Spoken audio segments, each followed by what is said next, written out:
नीतीश कुमार की राजनीतिक महत्वाकांक्षा और नीतीश कुमार के लगातार बिहार के मुख्यमंत्री बनने के पीछे दो ही बातें महत्वपूर्ण हैं। पहली ये कि नीतीश कुमार को हर हाल में कुर्सी चाहिए। जब से उन्होंने राजनीति की शुरुआत की है और सत्ता के करीब वो हमेशा रहे हैं, चाहे वो लालू प्रसाद के करीब आना हो या लालू प्रसाद से दूर जाना हो, या उससे पहले भी जब भी वो जनता दल की बात कर लें या फिर समता पार्टी की बात कर लें या फिर उसके बाद उनका केंद्रीय नेतृत्व और एनडीए का गठबंधन में शामिल होना, ये सारी बातें इस बात की तरफ इशारा करती है कि नीतीश कुमार को हर हाल में कुर्सी चाहिए, सत्ता चाहिए। और इसके लिए जो भी जुगाड़ करेगा, जो भी उसके रास्ते में आएगा, जो भी नीतीश कुमार के लिए रास्ता सुगम करेगा, वो नीतीश कुमार का करीबी और चाहता होगा। ये बातें बहुत कम लोग समझते हैं, लेकिन खास करके राजनीतिक लोग और ब्यूरोक्रेट्स में यही अंतर होता है। ब्यूरोक्रेट्स इस बात को जानते हैं कि उसके अधिकारी को या उसके उच्चस्थ जो नेता हैं, जो उस विभाग के मुख्य हैं, वो क्या चाहते हैं। और ये बात अच्छी तरह से आरसीपी सिंह समझ चुके थे।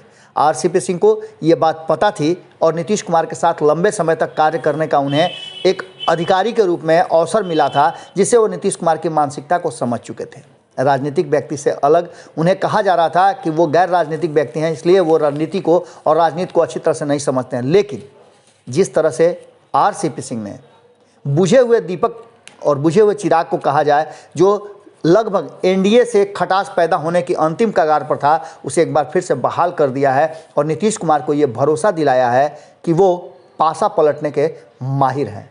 एक बार फिर से जिस तरह से आरसीपी सिंह की एंट्री और नीतीश कुमार और भारतीय जनता पार्टी के साथ साथ बिहार की राजनीति में आरसीपी सिंह ने दमखम दिखाया है, उससे चारों खाने चित सभी नजर आ रहे हैं। ललन सिंह की बात करें, उपेंद्र कुशवाहा की बात करें या अन्य नेताओं की बात करें, सब कुछ अपने हाथ में एक बार फिर से कहीं ना कहीं आरसीपी सिंह ने ले लिया है। और नीतीश कुमार की चुप्पी इस बात की तरफ इशारा कर रही है कि मुख स्वीकार लक्षणम जो कहा जाता है हमारे धर्मशास्त्रों में, वो बिल्कुल ही सटीक बैठ रहा है। देखिए किस तरह से एक्शन में आ गए हैं और एक बार फिर से गेम पलट दिया है आरसीपी सिंह ने।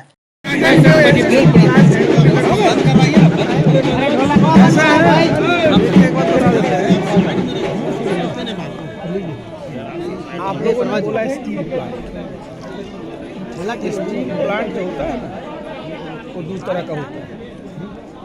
एक होता है इंटीग्रेटेड स्टील प्लांट, जो आप देख रहे हैं हमारा सेल का है या प्राइवेट सेक्टर वाले का है, जहाँ की 1 मिलियन टन का जब उत्पादन होता है, कम से कम 1600 एकड़ जमीन की होती है।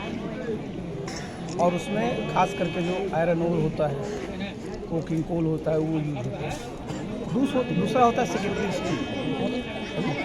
तो छोटे छोटे लोग प्लांट उसमें लगाते हैं और हम लोग कोशिश ये कर रहे हैं कि छोटा प्लांट जो होता है उसके लिए बिजनेस मॉडल होना चाहिए, तभी जा करके वो सक्सेसफुल होता है। नहीं तो ऐसे ही आप लगा दीजिए, कुछ नहीं होता है। तो हम लोग सब चीज़ों का पूरा एक, जिसको कहते हैं ना, सब चीज़ों का एक हम लोग इसका एक एनालिसिस कर रहे हैं। फिर हम लोग एक पॉलिसी रखेंगे कि कहाँ कहाँ, खास करके आप जानते हैं बिहार में, उत्तर प्रदेश में, क्योंकि यहाँ हमारे पास आयरन रिसोर्स नहीं रहा है, यहाँ इस तरह के प्लांट्स नहीं लगे। लेकिन आगे आने वाले समय हम जानते हैं, मैंने बताया ना कि स्क्रैप ही रिसोर्स हो जाता है। और मैं बता रहा था कि कोकिंग कोल की जगह हम लोग प्लास्टिक, उसका उसमें उपयोग होता है।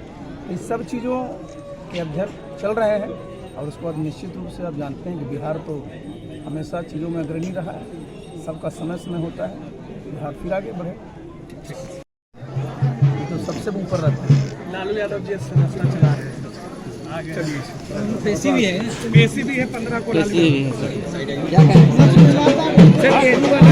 बार डिमांड कर रहे हैं सर, उसको कुछ बोलना चाहिए। गया तो हम लोग आते ही रहे हैं और इधर कोरोना के चलते थोड़ा नहीं आ पाए और कोरोना के चलते मंदिर में पूजा भी नहीं कर पाते थे। तो आज हम लोग सब लोग यहाँ आए हैं, बहुत अच्छा लगा। भगवान विष्णु के चरण में हम लोगों ने सब पूजा की है और उनसे ही प्रार्थना की है वो विश्व से कोरोना चला जाए और हमारा प्रदेश, हमारा देश धन धान से परिपूर्ण हो। हमारे जितने भी लोग हैं इस देश में, जिसमें सब लोग स्वस्थ रहें, प्रसन्न रहें, आपस में प्रेम भाईचारा बना रहे, यही मैंने माना। यूपी में चुनाव है। अगर ये वीडियो पसंद आई और वह बिहार के राजनीति और बिहारियत से सरोकार रखेनी तो सब्सक्राइब बटन दबा के चैनल के सब्सक्राइब कर ली। ओजे एगो घंटी बा, ओकरा बटन दबा देला से कुल सटीक और मारक खबर रुआ मुफ्त में मिल जाई। अगर रुआ पत्रकारिता के हमनी के नया प्रयोग में सहयोग कर चाहतानी तो ज्वाइन बटन दबा दी। पेटीएम नंबर नोट कर ली 9386816700। धन्यवाद।